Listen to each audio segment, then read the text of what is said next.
जय हिंद दोस्तों, आप सभी का स्वागत है एक बार फिर से आपके अपने यूट्यूब चैनल यूनिक ज्ञान में। आज हम बीए थर्ड सेमेस्टर सोशियोलॉजी का चैप्टर 4 पढ़ेंगे, जिसमें हमें भारत में सामाजिक परिवर्तन की प्रक्रियाएं पढ़नी है।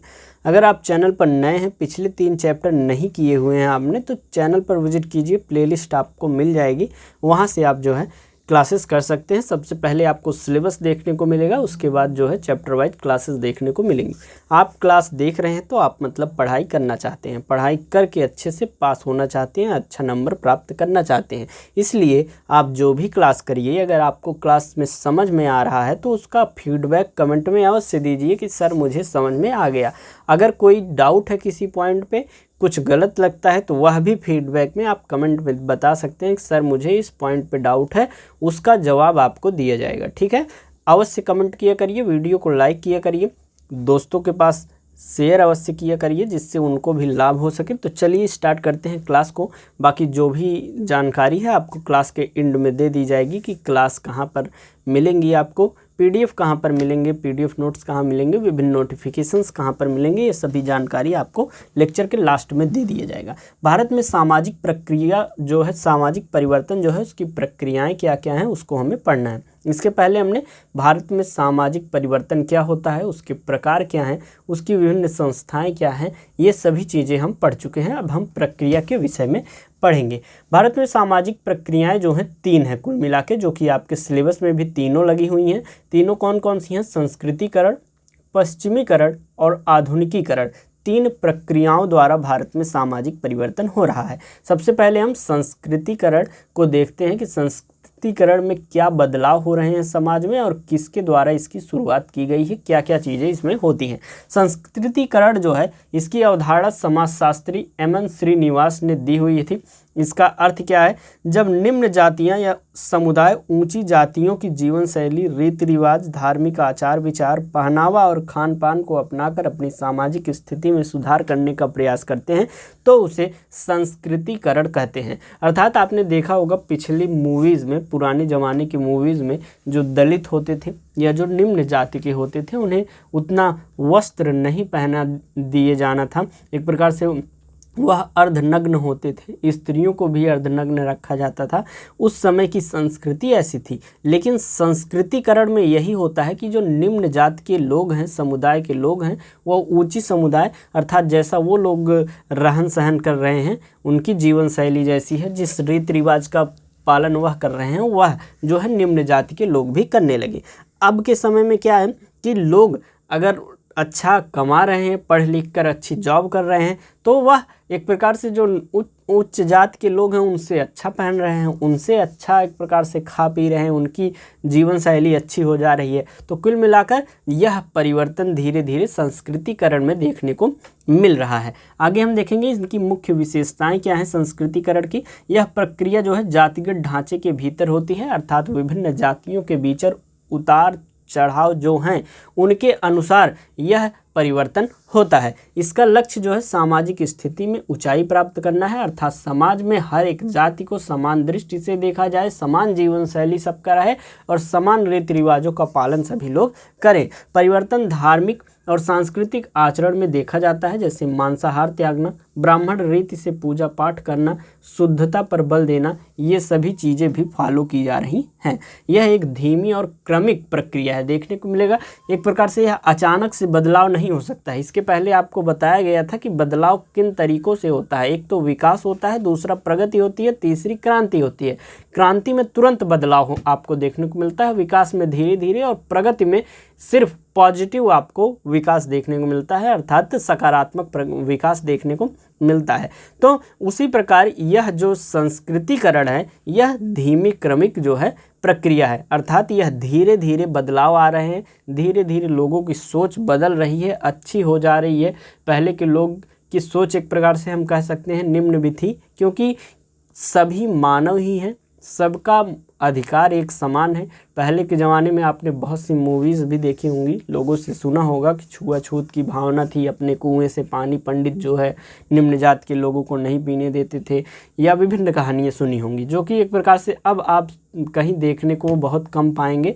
और जो ऐसा कर रहे हैं उनकी सोच लीजिए मानसिकता कैसी होगी। मानसिकता अपनी अच्छी बनाई रखनी चाहिए, क्योंकि आप देख लीजिए कि कोई गरीब आदमी है, आप सबसे एक प्रकार से गरीब है, वही यह सब कार्य करता है। कोई अमीर आदमी हो गया और साथ में निम्न जात का कोई अमीर आदमी है, तो उसके साथ रहना बोलना बैठना तो बंद कर देगा नहीं, क्योंकि उसके साथ उसको बिजनेस करना है या कोई उसके साथ विकास का कार्य करना है। तो यह सब वहाँ छुआछूत भेदभाव की भावना नहीं करेगा। लेकिन जो छोटे लोग हैं, गरीब लोग हैं, उन्हीं के साथ ये लोग यह छुआछूत की भावना रखते हैं। अब ये अच्छे से आपको समझ में आ गया होगा, आपके एकदम एग्जाम्पल से हमारे एक चीज़ को समझा दिए हैं। जब संस्कृतिकरण होता है तो इसमें कौन कौन सी समस्याएं आती हैं। सबसे पहली समस्या तो जातिगत संघर्ष आता है, अर्थात ऊंची जातियां निचली जातियों को अपने समान दर्जा देने में हिचकिचाती हैं, जिससे तनाव पैदा होता है, अर्थात वह उन्हें निम्न ही समझती हैं। धीरे धीरे लोगों के विचारों में बदलाव आ रहा है और धीरे धीरे लोगों में सुधार भी देखने को मिल रहा है। दूसरा है सामाजिक असमानता। यह प्रक्रिया जो है जाति व्यवस्था को बनाए रखती है और उसे तोड़ती नहीं है। तीसरा क्या समस्या देखने को मिलती है, सामाजिक गतिशीलता सीमित हो जाती है, केवल कुछ समूह ही ऊपर उठ पाते हैं, सभी नहीं। चौथा है संस्कृति का कृत्रिम अपनाव। कई बार समुदाय केवल दिखावे में रीति रिवाज अपनाते हैं, जिससे वास्तविक सांस्कृतिक परिवर्तन नहीं होता है, अर्थात सिर्फ रीति रिवाज के कारण उसको फॉलो करते हैं।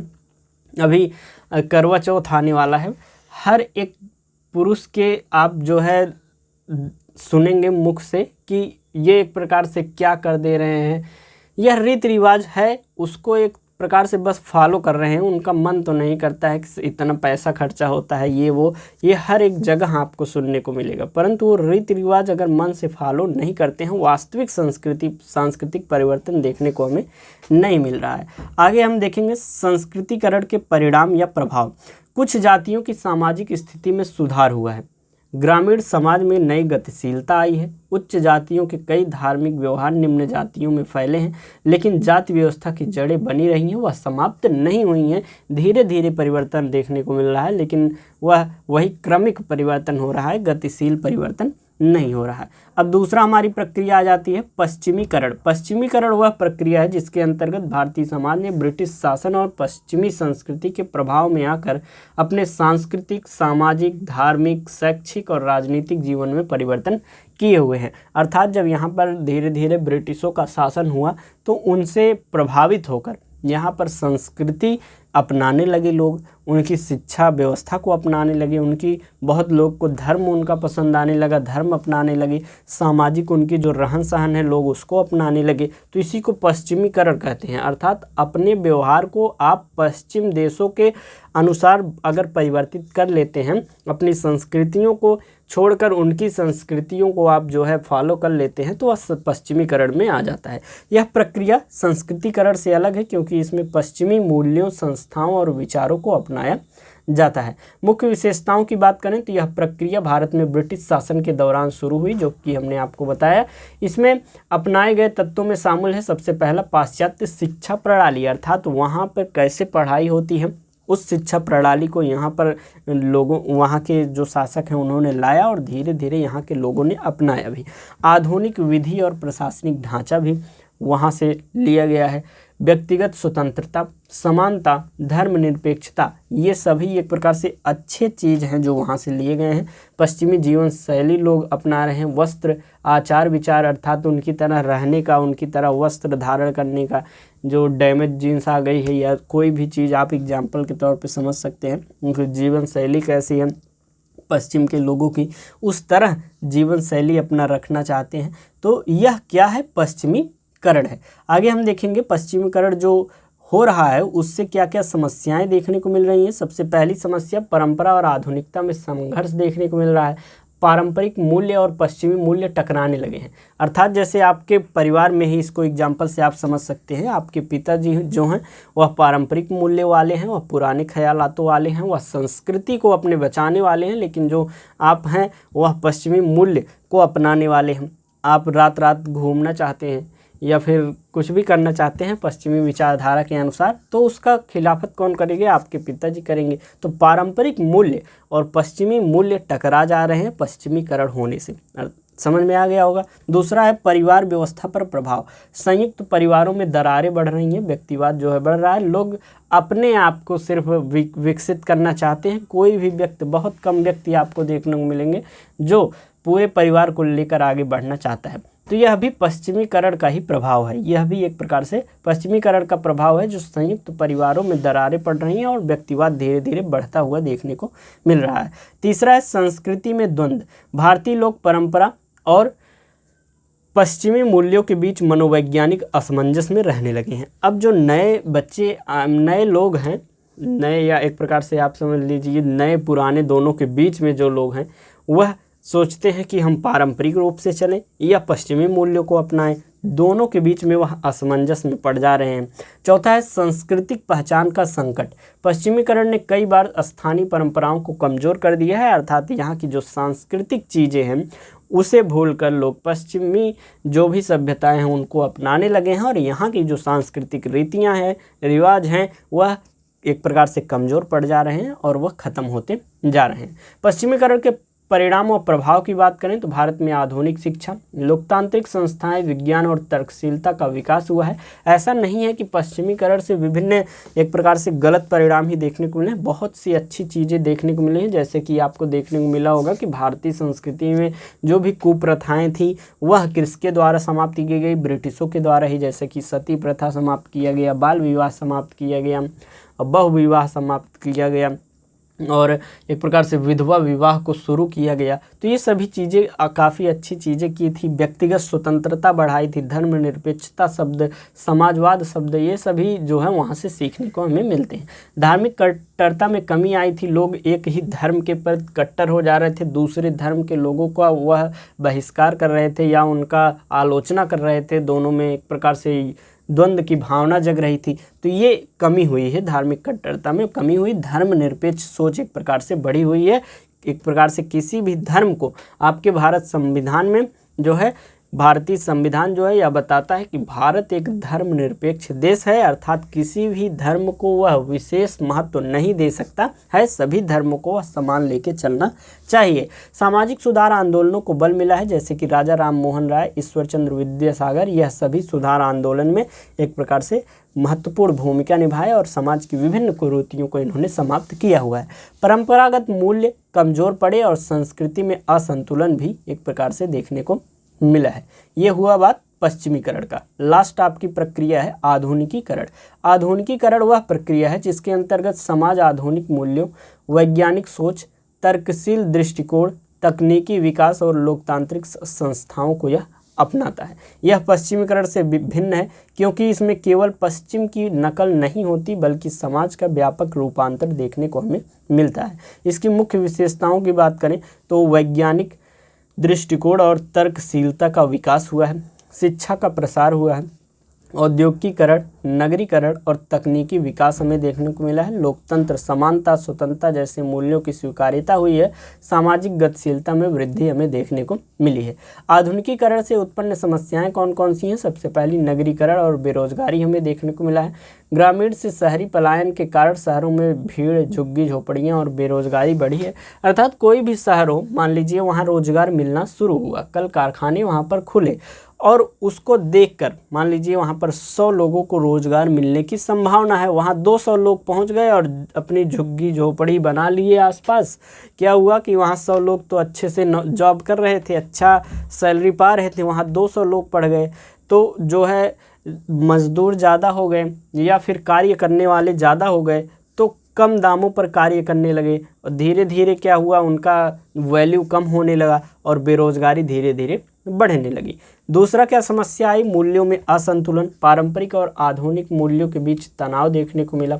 पारिवारिक व सामाजिक संबंधों में ढीलापन, व्यक्तिवाद के कारण पारिवारिक बंधन धीरे धीरे कमज़ोर होने लगे। अर्थात खुद को अधिक विकसित करने के लिए, खुद को अधिक मॉडर्न दिखाने के लिए, खुद को अधिक एक प्रकार से ज़्यादा बढ़ाने के लिए लोग जो है व्यक्तिवाद की तरफ बढ़ने लगे, पारिवारिक बंधन कमज़ोर होने लगे हैं। आधुनिकीकरण में भी पर्यावरणीय समस्याएं क्या क्या हैं? औद्योगिकीकरण से प्रदूषण और पर्यावरणीय संकट उत्पन्न हुए हैं।